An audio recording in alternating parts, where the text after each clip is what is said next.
So hello guys again welcome back to my YouTube channel on study. आज हम study करने जा रहे हैं length calculations for transition curves, क्योंकि हमने लास्ट लेक्चर में ये स्टडी नहीं किया था। और साथ में हम आज स्टडी करेंगे वर्टिकल कर्व्स के बारे में, उसकी definition and types. So start करते हैं आज का लेक्चर। सो ये है लेंथ ऑफ ट्रांजिशन कर्व। सबसे पहले तो ट्रांजिशन कर्व के बारे में आपने पढ़ा हुआ है। ट्रांजिशन कर्व में क्या होता है, जो हम स्ट्रेट रोड को एक सर्कुलर कर्व के साथ जोड़ते हैं, that curve is called transition curve. अब उस ट्रांजिशन कर्व में अगर आपको उस ट्रांजिशन कर्व की लेंथ कैलकुलेट करनी हो, सो हमारे पास ये यहाँ पर 4 वेज होती हैं, 1 2 3 एंड नेक्स्ट पेज पे आपके पास 4 वेज हैं कि किस तरह से आपको ट्रांजिशन कर्व को कैलकुलेट करना होता है।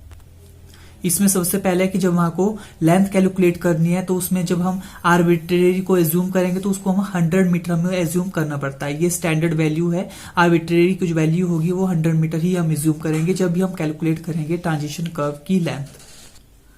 और इसके बाद सेकंड पॉइंट में आ जाएगा कि जब भी हमारे सुपर एलिवेशन को अप्लाइड करना होता है लेंथ कैलकुलेट करते वक्त, तो जो हम सुपर एलिवेशन को अप्लाई करें तो उसका जो रेट ऑफ यूनिफॉर्म है वो 1:300 टू 1:1200 होना चाहिए। सुपर एलिवेशन का आपको पता है कि जब भी हम कर्व्स में, जब हमारा कर्व आता है रोड पर और उस कर्व्स में हमें साइड स्लोप पर जो है सुपर एलिवेशन देनी पड़ती है, हाइट को राइज करना पड़ता है, ताकि जब भी व्हीकल्स यहां से मूव करे तो वो सेंट्रीफ्यूगल फोर्स से अट्रैक्ट ना हो और इजिली आपका व्हीकल जो है वो मूव हो जाए। तो हम क्या करते हैं, रोड के साइड में हाइट ज्यादा दे देते हैं, वहां से हम पेमेंट को राइज कर लेते हैं, that is called super elevation. So उस जो आपके पास हाई हाइट हम दे रहे हैं उसकी जो रेशो है वो हम देंगे 1:300 टू 1:1200, वो उसके बीच में ही वो होनी चाहिए, तभी आपका जो है व्हीकल्स इजिली मूव होगा। उसके बाद थर्ड पॉइंट में आ जाएगा कि जब भी हमें कैलकुलेट करनी होती है ट्रांजिशन कर्व्स की लेंथ, तो उसमें जब हम ए की वैल्यू लेते हैं, ए आया आपके पास द टाइम रेट, तो उसकी जो ए की वैल्यू है वो वेरी करती है 2.5 सेंटीमीटर टू 5 मीटर। सो जब भी आपको लेंथ कैलकुलेट करनी हो इस थर्ड वे के थ्रू, तो उसमें जब आप ए की वैल्यू लें तो आप 2.5 सेंटीमीटर टू 5 सेंटीमीटर लेते हो, और उसमें आप जो स्पीड है वो मीटर पर सेकेंड में आएगी। लेंथ हम उसमें कैलकुलेट करेंगे कर्व्स की और वो मीटर में होगी। सो इस तरह से हम इन 3 वेज से length of calculation for transition curve कर सकते हैं। और उसके बाद फोर्थ पॉइंट है the rate of change of centrifugal accelerations और रेडियल एक्सेलरेशंस। सो इसके थ्रू अगर हम आपको length of transition curve calculate करनी हो, तो उसके लिए हमारे पास ये वाला फॉर्मूला है, LCS आपके पास बॉटम में है, लेंथ का फॉर्मूला है इक्वल टू V³/CR। V³ आपके पास स्पीड है, CR आपके पास, इसमें C जो है rate of change of accelerations, centrifugal accelerations है, R इसमें रेडियस है। और जो आपके पास सेंट्रीफ्यूगल एक्सेलरेशंस है, रेट ऑफ चेंज ऑफ एक्सेलरेशंस, उसका जो यूनिट्स हैं वो मीटर पर सेकंड क्यूब में होंगे या फिर जिर्क में होंगे। इसमें अगर आपको C की वैल्यू कैलकुलेट करनी है, सो इसमें भी ये स्टैंडर्ड फॉर्मूला है, C = 80/75 प्लस V आपके पास स्पीड है, और जो V के यूनिट्स हैं वो किलोग्राम पर आवर्स में होंगे। सो इस तरह से भी आप length of the transition curve को कैलकुलेट कर सकते हो। सो ये 4 मेथड्स हैं लेंथ ऑफ ट्रांजिशन कर्व को कैलकुलेट करने के। So now next main topic is vertical curves. So vertical curves are those curves which connect the 2 different gradients. So vertical curves की जरूरत हमेशा हमें हिली एरिया पे पड़ती है। जब जहाँ पर हिली एरिया होता है वहां पर हम वर्टिकल कर्व्स का यूज करते हैं। सपोज ये आपके पास कोई रोड है, ठीक है, और रोड्स के आगे आपके पास कोई हिली एरिया स्टार्ट हो रहा है, इस तरह से वहां पर हिली एरिया स्टार्ट हो रहा है और वो डाउन भी हो रहा है लाइक दिस। अब ये आपके पास क्या होगा, ये आपके पास अपवर्ड ग्रेडियंट होगा, ये आपके पास अपवर्ड ग्रेडियंट है। और यहाँ पर आपके पास जब आप डाउन में अपने व्हीकल्स को मूव करवा रहे हो तो ये आपके पास डाउनवर्ड्स ग्रेडियंट होगा। इस तरह से ये डाउनवर्ड ग्रेडियंट्स है, ये अपवर्ड ग्रेडियंट्स, यहाँ से आपका व्हीकल मूव कर रहा है, ठीक है। और ये हमारे पास हील है।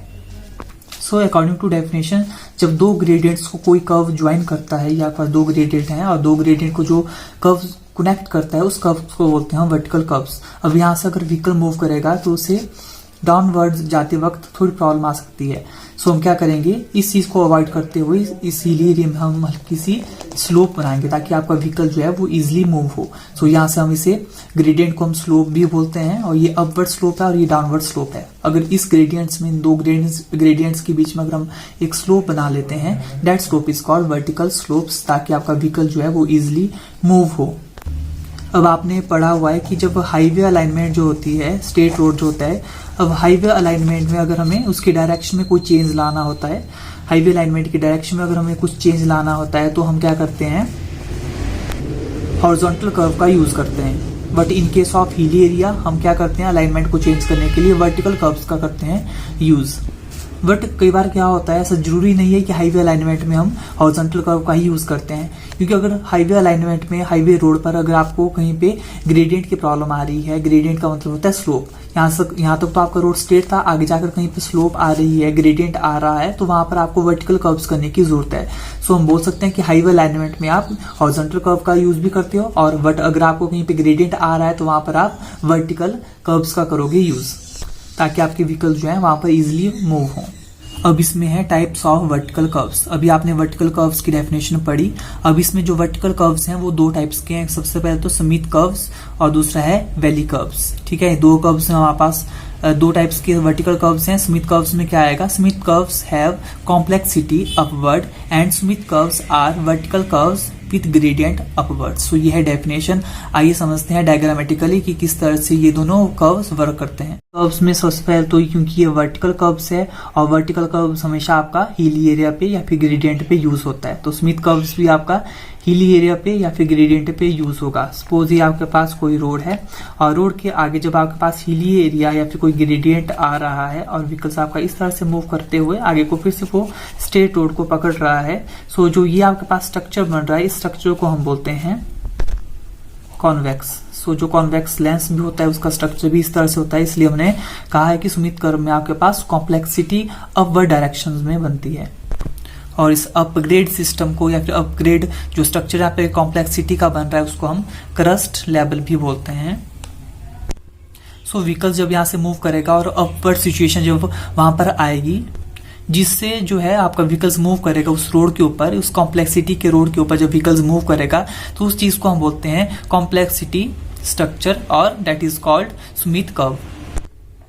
अब इसमें चार टाइप के स्मिथ कर्व्स हैं, या फिर बोल सकते हैं हम इन summit curves there are 4 conditions. So यहाँ पे 4 कंडीशंस आती हैं, फिर 4 टाइप्स के स्मिथ कर्व्स हैं जो कि बहुत इंपॉर्टेंट होते हैं, और उनकी बेस पर ही, उन चारों पॉइंट्स के बेस पर ही, कंडीशंस के बेस पर ही आपके न्यूमेरिकल्स भी बनते हैं। सो ये कंपल्सरी कि आप इसको ध्यान से समझें।